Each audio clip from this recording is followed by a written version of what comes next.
Uzul PHP darsiga 9-chi qism PHP sallar gruppasi. Birinchi mazmun sallar gruppasi degan nima?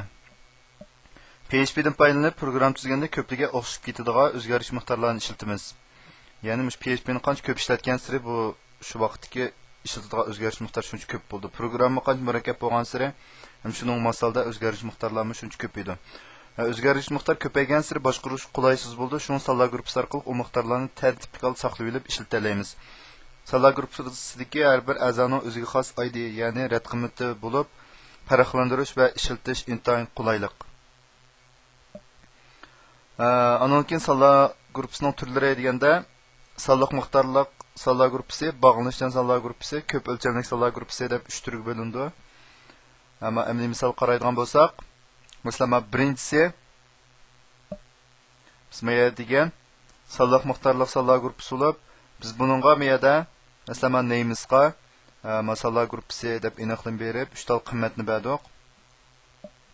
Bu bevosita buningga names 0, names 1, names 2 degan bu sallar gruppasiningki ID qiymatini yuklaydi. Lekin biz mayada buningga ID qiymat berdik. Demak, birinchi xildagisi bu sonliq miqdorliq sallar gruppasi hisoblanadi. Ikkinchi xildagisi mayada biz namesningki o'rniga o'zimiz ama bu birinci azas Alim, birinci azas Enver, ikinci azas Merdan deb manda qiymat verdik. Ahirda bu birinci azas bilan ama nölinci azas bilan ikinci azas yaxshi do'st, ya'ni Alim bilan Merdan yaxshi do'st deb yozmoqchi bo'lsak, maqlalat yozamiz. Tor ko'rgüchdə buning önümünü ko'rsak, mana Alim bilan Merdan yaxshi do'st deb maqlalat chiqdi. Program ijro bo'lgandan keyin. Ondan keyin üçüncüsü ko'p o'lchamli sonlar gruppasi. Bu deganimiz bir qancha sonlar gruppasini o'z ichiga oldi. Biz bu yerda faqat ikki o'zaro shu sonlar gruppasiniki o'zaro moslashgan holat ekanimizni ko'rsak, mana misol qaraydigan bo'lsak, masalan, birinchi sonlar gruppasiga family ismi oila deb nim qildim. Ism berdim. Lekin buning ichida yana Urumchi deb bu yerda bir sonlar gruppasi, Kucha deb bir sonlar gruppasi, Qashqar deb bir sonlar gruppasi nim qildik.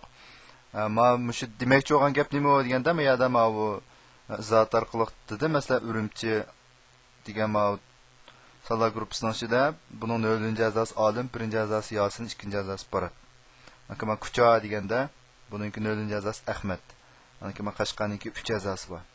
Oxirda masalan, Urumchininki 2-chi a'zosi Urumchilik deb manda yozdik. Andan keyin Kuchaninki 0-chi a'zosi Kuchadan.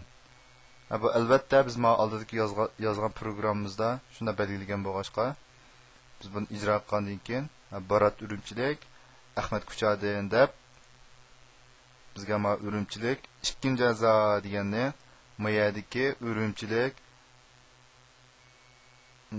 2-chi a'zo 0, 1, 2-chi a'zo deb a'zoni bizga Barat degan qiymatni yuklab Urumchilik deb mana chiqarib berdi.